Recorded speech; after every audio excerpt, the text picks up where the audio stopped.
Boa noite, Nossa Gente. Está começando aqui na Fonte TV mais um programa Nossa Gente para você, trazendo reflexões do dia a dia, naturais e espirituais e com toda a vontade de abençoar a sua vida, com toda a vontade de te informar, te manter informado, mas também trazer muita coisa bacana para você, muita informação para você.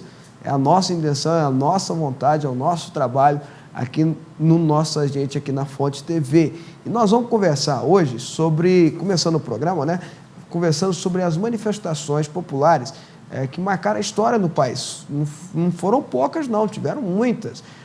Essas mobilizações acontecem por causa de motivos bastante diversos e fazem parte até da nossa cultura política, né? A insatisfação popular do Brasil tem ganhado espaço nos debates, principalmente nas redes sociais, na internet. A nova aliada de quem quer se manifestar contra algo que acha errado. Vamos assistir. No início de março, uma notícia que saiu de Brasília caiu como uma bomba em todo o Brasil. Uma medida aprovada pela mesa diretora da Câmara Federal permitiria o pagamento de passagens aéreas aos cônjuges dos deputados com dinheiro da cota parlamentar. Nenhum outro funcionário do Brasil tem essa regalia, né? Achou um absurdo. Isso aí é inaceitável. Uma postura dessa, né? Com o dinheiro do povo. É um absurdo, né? Eu acho que tem que mudar, né? Precisa mudar muita coisa nesse país, né? Lamentável, gente, pelo amor de Deus. Para onde vai parar o Brasil, né? O benefício, apelidado de Bolsa Esposa, causou polêmica nas redes sociais. Um abaixo-assinado organizado na internet contra a regalia conseguiu reunir mais de 450 mil assinaturas. A pressão também ocorreu dentro da casa. Em sua página pessoal no Facebook, o deputado federal Fábio Souza declarou que não aceitaria e nem usaria o benefício. Diante da repercussão negativa, a Câmara recuou e revogou o ato. Acho um momento interessante, falei no rádio que foi uma vitória que parece ser pequena, mas diante de uma situação, de um mundo em que a população parece que não é ouvida pela classe política, acho que é um exemplo, é um caminho que deve ser seguido. Essa não é a primeira vez no Brasil que a pressão popular provoca mudanças no cenário político ou contribui para a criação de direitos. Uma das conquistas mais recentes foi a do passe livre em vários municípios do país após os protestos de junho de 2013. Este professor, que estuda o impacto das manifestações populares nas políticas públicas, lembra que existe diversos exemplos da força do povo na história do Brasil. Desde os levantes na regência, passando pela resistência contra a ditadura de Vargas, pela resistência contra a ditadura militar, até o junho de 2013. Nós somos o país da balaiada, sabinada, praieira, canudos, Inconfidência Mineira, Inconfidência Baiana. Somos um país, portanto, de muitas lutas populares que viram direitos e políticas públicas muito frequentemente. Os sucessivos problemas na política brasileira fizeram a população voltar às ruas no dia 15 de março. Quase 2 milhões de brasileiros protestaram em todo o Brasil contra o governo Dilma Rousseff e a corrupção. Antes, os escândalos na política eram noticiados apenas pela imprensa. Agora, com as redes sociais, qualquer pessoa pode vir aqui e deixar uma opinião ou falar sobre algum político. Isso tem feito com que muita gente comente ou curta esse tipo de publicação. E os internautas se demonstrem cada vez mais engajados nesse assunto. Em um post em uma rede social, um jovem fala sobre os problemas econômicos e sociais enfrentados pelo país e convoca todos a lutarem contra a corrupção. Nesse outro, um internauta reclama do preço do dólar e agradece a presidente da República, Dilma Rousseff, pela situação.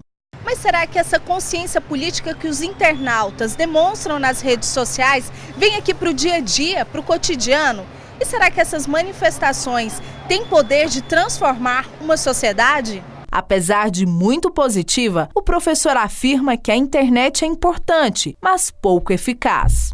O que se mede é que eles cumprem um papel análogo ao telégrafo em outros momentos, ao telefone em outros momentos, à televisão. Portanto, são as melhores tecnologias disponíveis à época e serão apropriadas por manifestantes. São preponderantemente um palco que influencia a maneira como as pessoas se manifestam, mas que não influencia definitivamente. Para transformações mais profundas e duradouras no país, este cientista político defende que o ativismo não seja apenas com o mouse na mão, mas deve ocorrer principalmente nas eleições. A população tem direito de se manifestar, só que essa manifestação ela será mais legítima se for das ruas para o voto na urna.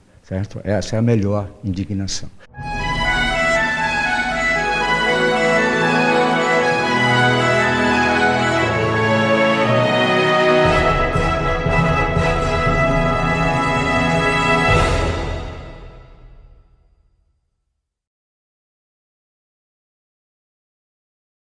Pois é, minha esposa mandou falar que tem, se precisar ir para Brasília, ela paga do bolso dela, tem dinheiro para isso, ela não precisa desse tipo de atitude, que mesmo que não tivesse dinheiro, mesmo que fosse deputados sem recurso nenhum, não é funcionário, não está a trabalho, não tem direito nenhum disso, é uma vergonha, mas graças a Deus parece que a seriedade voltou na cabeça de quem está na administração, né?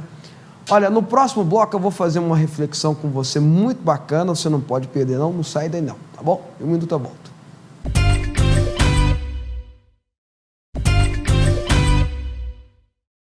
Bom, gente, a reflexão de hoje nós vamos conversar sobre a importância de estar vigiando, ser uma pessoa vigilante. O Senhor Jesus, lá na sua oração do Getsêmani, um pouquinho antes de ser morto na cruz, e de passar por toda aquela experiência de Calvário, ele fez uma oração. Aliás, ele fez uma advertência, não foi nem uma oração, uma advertência a quem estava com ele, e essa advertência ecoou até aqui. Orai e vigiai, para não fazer coisa errada, para não cair em tentação, para não ser influenciado por ondas malignas que existem por aí, para ter uma consciência correta, ter uma vida de oração, uma vida com Deus, uma vida de vigiar. E é isso que nós vamos tratar hoje, a importância de ser vigilante na nossa reflexão de hoje. Vamos lá. Mateus 25 fala assim, Jesus está pregando, está falando, hein? Quem está pregando aqui é Ele. Então o reino do céu será semelhante a 10 virgens que, tomando as suas lâmpadas, saíram a encontrar-se com um noivo. 5 dentre elas eram nécias e 5 prudentes. As nécias, ao tomarem as suas lâmpadas, não levaram azeite consigo. No entanto, as prudentes, além das lâmpadas, levaram azeite nas vasilhas. E tardando o noivo, foram todas tomadas de sono e adormeceram. Verso 6. Mas à meia-noite, ouviu-se um grito: eis o noivo, saiam ao seu encontro. Então se levantaram todas aquelas virgens e prepararam as suas lâmpadas. E as nécias disseram às prudentes: dai-nos do vosso azeite, porque as nossas lâmpadas estão se apagando. Mas as prudentes responderam: não, para que não falte a nós e a vós outras, e diante aos que vendem e comprai-o. E saindo elas para comprar, chegou o noivo. E as que estavam apercebidas entraram com ele para as bodas, e fechou-se a porta. Mais tarde chegaram as virgens nécias, clamando: Senhor, Senhor, abra-nos a porta. Mas ele respondeu: em verdade vos digo que não vos conheço. Vigiai, pois porque não sabeis o dia e nem a hora. Nessa parábola em especial, nessa história em especial, Jesus nos ensina e nos traz algumas informações muito importantes para que a gente possa ser cristãos de verdade. Ele fala sobre 10 virgens. A expressão virgem na Bíblia significa pureza. 10 mulheres puras, ou 10 mulheres que tinham uma vida correta, que tinham uma vida certinha, segundo certos padrões. Mas dentro dessas 10 mulheres, 5 Jesus classifica como prudentes e 5 como nécias. com pessoas sem prudência nenhuma, sem tutano nenhum. E a diferença que Jesus faz dessas 5 prudentes das 5 nécias é que as 10 tinham lamparinas, tinham lâmpadas, mas as 5 prudentes tinham azeite para que a lâmpada funcionasse. A lâmpada, evidentemente, daquela época que não tinha energia. E as 5 nécias tinham as suas lamparinas, mas não tinham azeite para que as suas lamparinas funcionassem. Entendem? E na Bíblia, e é lógico, a parábola, toda a parábola que Jesus fala, ela é cheia de simbologia e de significados, e a gente, para entender as parábolas, nós precisamos discernir quais são as simbologias que existem nos textos. O azeite significa unção, ação do Espírito Santo, presença do Espírito Santo, vida do Espírito Santo. Então a diferença, eu concluo, dessas 10 mulheres com vidas corretas, dessas 10 mulheres que provavelmente frequentavam a sinagoga ou o templo naquela época, que assistiam os cultos, quem sabe participavam até de um grupo de discipulado, assistiam a escola bíblica dominical, ouviam a pregação, levantavam suas mãos para louvar ao Senhor na canção, liam até a Bíblia de vez em quando. A diferença de 5 para outras 5 é que umas tinham o Espírito Santo agindo intensivamente na vida delas e as outras não. Até porque a ação do Espírito Santo é permissiva, sabia? O Espírito Santo é o Espírito, a definição correta é Espírito Santo de Deus. O Espírito Santo, ele só age em nossas vidas, por mais que ele seja o poder de Deus, claro, se eu permito que ele age. Deus é um gentleman, Deus é um homem educado, ele só intromete na tua vida se você deixa, sabia disso? Ele só entra na tua casa se você abre a porta, ele só entra no teu coração se você deixa ele entrar, e ele não impõe nada não. Eu tenho uma afirmação que é a mais correta possível. Se Deus que é Deus não impede as pessoas de ir para o inferno, quem sou eu para impedi-las? Então Deus não impede você de ser o que você quiser ser. Para ele intrometer na tua vida, você tem que deixar.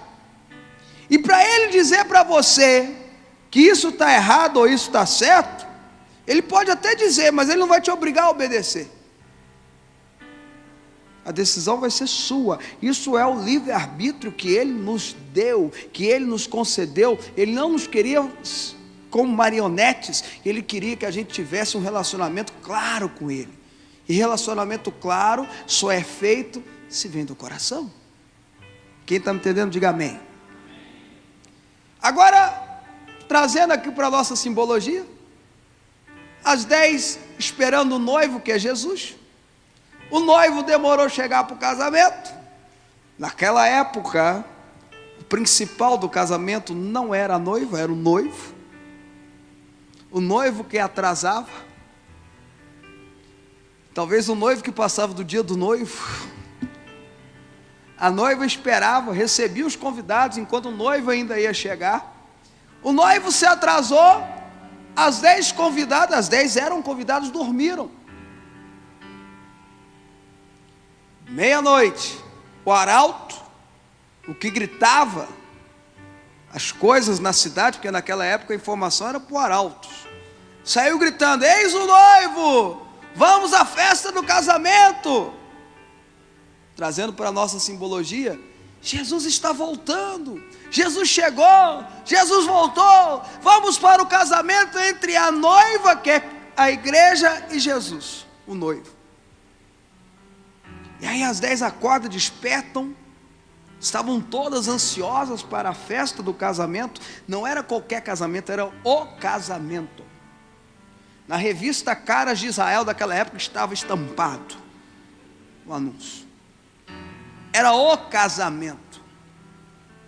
E elas acordam, e as 5 que tinham azeite já ligam a lamparina delas para ir direto para o casamento. E as outras 5 que não tinham azeite tentaram e não conseguiram. As 5 prudentes estavam indo na frente, as 5 nessas ficaram para trás e gritaram: olha, fulana, me ajuda aqui, me dá um pouquinho do teu azeite, me dá um pouquinho da tua unção, me dá um pouquinho da presença do Espírito Santo na tua vida, me dá um pouquinho do que Deus tem feito na tua vida. E aí parece que é uma resposta egoísta, mas não é, eu vou explicar. Elas falam assim: não, senão vai faltar para mim, vai ficar eu sem e você sem. Então elas falam assim: olha, eu busquei o meu azeite, agora vocês precisam buscar o de vocês. Eu não posso passar para você. Você teve a noite toda, você teve o dia inteiro, você teve a semana toda para juntar azeite, você não juntou, e agora você quer pegar do meu azeite? Não tem jeito. Por mais que eu queira passar para você, e aí isso, queridos maridos, servem para vocês que querem sempre se apoiar nas suas esposas, e vice-versa. Esposas, isso serve para você. Meu marido busca Deus, eu cuido da casa. Aí acontece que a Bíblia fala: 2 vão estar conversando no campo, está em Mateus 25 isso. Um vai ser tomado, o outro vai ficar.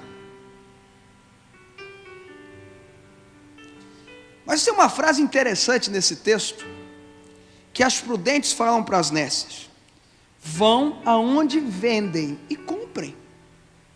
E adquirem, comprar é adquirir. Se você não tem azeite, você precisa adquirir esse azeite.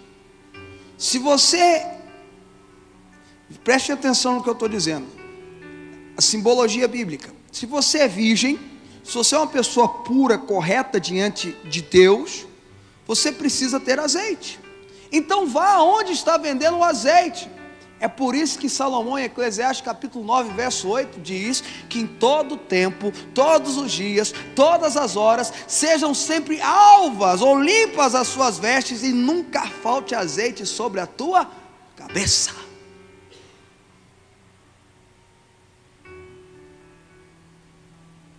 Não tem algo mais importante para o cristão do que a presença e a ação do Espírito Santo.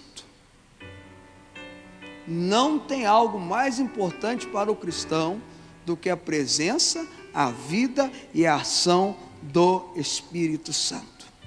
Eu estava pesquisando na Bíblia onde que a gente podia encontrar algo mais prático para que esse azeite não falte, para que a gente seja prudente e não nécio. E sem dúvida nenhuma, quem mais ensina a gente sobre vida cristã é o apóstolo Paulo. Tanto ele quanto Pedro, que são de fato os doutrinadores da igreja. Eu quero que você abra a tua Bíblia em Colossenses capítulo 3, do 12 ao 17, Colossenses 3. Eu vou ler e depois vou falar sobre cada coisa. No verso 12 e no verso 13, o apóstolo Paulo fala assim: revesti-vos, pois, como eleitos de Deus, santos e amados, de ternos afetos de misericórdias, de bondade, de humildade, de mansidão, de longanimidade, suportai-vos uns aos outros, coisa difícil, perdoai-vos mutuamente, caso alguém tenha motivo de queixa contra outro, assim como o Senhor vos perdoa, isso também perdoai-vos. Verso 14, acima de tudo, porém, esteja o amor, que é vínculo da perfeição. Nesses 3 versículos, o apóstolo Paulo se resume uma vida cristã diária. Uma pessoa que imita Jesus. Ser cheio do Espírito Santo, ser cheio de azeite, é ser cristão verdadeiro, é imitar Jesus, é suportar uns aos outros, é perdoar quem tem ofendido, é perdoar mesmo que alguém não te peça perdão. É ter o amor como vínculo. É vida cristã diária. E vida cristã é expressa. Diga comigo, vida cristã é expressa, não é incutida. Fala forte, vida cristã é expressa. Nós devemos expressá-la. Quem está me entendendo, diga amém. Então a primeira coisa é ter vida cristã diária. Segunda coisa, no verso 15: seja a paz de Cristo árbitro em vosso coração, a qual também foste chamados em um só corpo, sede agradecidos. Segunda coisa que eu pego aqui para a gente ter a nossa vida cheia de óleo, de azeite, sermos prudentes, é termos a paz de Cristo. Jesus, antes de subir ao céu, chegou nos discípulos dele, ele já tinha ressuscitado e fez assim, ó, soprou sobre eles e diz: a minha paz eu vos dou. Traduzindo, quando eu ministro a paz do Senhor sobre a vida de alguém, eu estou ministrando o Espírito Santo sobre ele, porque a paz de Deus é o Espírito Santo. Espírito Santo, a paz de Deus em nós é o Espírito Santo. Então, meu amigo, vou dizer para você, deixa a paz do Espírito mandar no teu coração. Sabe o que é ter azeite na vida? É deixar o Espírito Santo mandar na tua vida.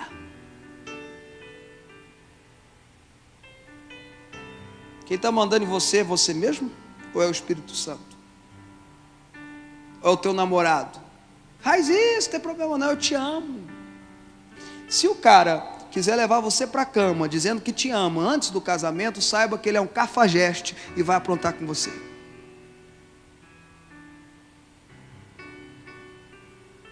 Ouviram? Então eu vou perguntar de novo: quem é que está mandando no teu namoro? É o Espírito Santo ou é o teu namorado? Quem é que está mandando nos teus negócios? É o Espírito Santo ou é você mesmo? Ter azeite na cabeça, ter azeite no coração, ter azeite na lâmpada é deixar o Espírito Santo comandar nossas vidas. Levanta tua mão e fala: Espírito Santo, assuma o controle, o comando da minha vida. E sede agradecidos, no finalzinho do 15. Ter azeite na vida é ser grato. Gratidão. Deus é um Deus grato. Deus é um Deus agradecido. Deus é um Deus que agradece quando você serve a Ele. Ele é, Hebreus 11, verso 6, Ele é galardoador daqueles que o buscam. Então, se você quer ser discípulo de Deus, se você quer imitar a Deus, tenha um coração agradecido, seja grato a Ele, agradeça a Ele, louve a Ele, adore a Ele, seja grato aos seus pais, seja grato a quem cuida de você, seja grato a quem te abençoe. Isso é não faltar azeite na lamparina. Depois ele fala assim, no verso 16: habite ricamente em vós a palavra de Cristo, instruí-vos, aconselhai-vos mutuamente em toda a sabedoria, louvando a Deus com salmos e hinos e cânticos espirituais, com gratidão, a gratidão de novo, em vosso coração. Tem mais duas coisas aqui para manter o azeite na cabeça. Primeiro, seja enriquecido pela palavra de Deus. Meu filho, se eu tivesse a capacidade de ensinar algo para você, se você chegasse para mim hoje e dissesse assim, olha, o Mateus chegasse para mim hoje e falasse: bispo, me fala uma coisa só, e é só uma coisa que você vai falar que eu vou fazer na minha vida para o resto da vida dela, não me enche para mais nada, só isso. O que seria isso, bispo? Leia a Bíblia, estude a Bíblia, devore a Bíblia, aprenda a Bíblia, apaixone-se pela Bíblia. Bíblia. Se eu tivesse um conselho só para te dar, é devore a Bíblia, apaixone-se pela Bíblia. O que mais? Coma a Bíblia. Só não vem com essa bobagem de cheirar a Bíblia, comer a Bíblia de verdade, de fato. Não, pelo amor, isso é bobagem. Mas no mais, pega a Bíblia, coloca no coração, coloca na mente, coloca na alma. Leia de novo, leia mais uma vez. É impressionante. Querido, eu não sei quantas vezes eu li a Bíblia não. Tem pastor que fala isso, né? gosta, né? Já li a Bíblia 56 vezes. E geralmente tem a voz desse tipo, já viu? Já li a Bíblia 102 vezes. Oh, parabéns, eu não sei quantas vezes eu já li a Bíblia. Geralmente eu leio a Bíblia toda em um ano eu termino de ler a Bíblia. Então, como eu comecei a ler a Bíblia muito novinho, acho que desde quando eu aprendi a ler a Bíblia, eu não sei quantas vezes já li a Bíblia. Eu sei que toda vez que eu passo por um texto bíblico, por mais que ele seja conhecido, por mais que eu seja apaixonado por ele, por mais que eu seja de cor sorteado o que diz ele, Deus fala comigo algo novo. É impressionante quando quem é pregador aqui, quem é pastor sabe, você pega uma frase da Bíblia num texto e você consegue tirar 20, 30, 40, 50 palavras dessa frase. Leia a Bíblia, devore a Bíblia, aprenda a Bíblia, e isso é manter azeite. Meu querido, vamos ser pragmáticos, bispo, vamos ser práticos, bispo, vamos. Tenha disciplina para ler a Bíblia. 3 capítulos da Bíblia por dia, 4 capítulos da Bíblia por dia, 2 capítulos. Não, eu leio 16. Mentira! É melhor fazer algo que você dá conta. Amém? E ele termina dizendo, com salmos e hinos, cânticos espirituais. 10 demais. Louve a Deus. Adore ao Senhor. Faça a tua vida uma vida de adoração. Faça a tua vida uma vida de louvor. E quando eu falo adoração e louvor, não estou falando só cantar músicas, falar composições, tocar instrumento. Não, eu estou dizendo para você 2 coisas. Adore ao Senhor em espírito, através da sua espiritualidade, e em verdade, através da sua vida diária.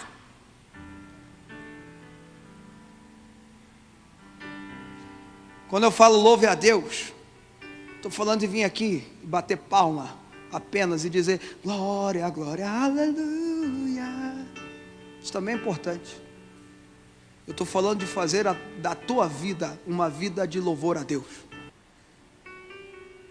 Verso 17: em tudo o que fizerdes, seja em palavra, seja em ação, fazei em nome do Senhor Jesus, dando por Ele graças a Deus Pai. Acabou o som.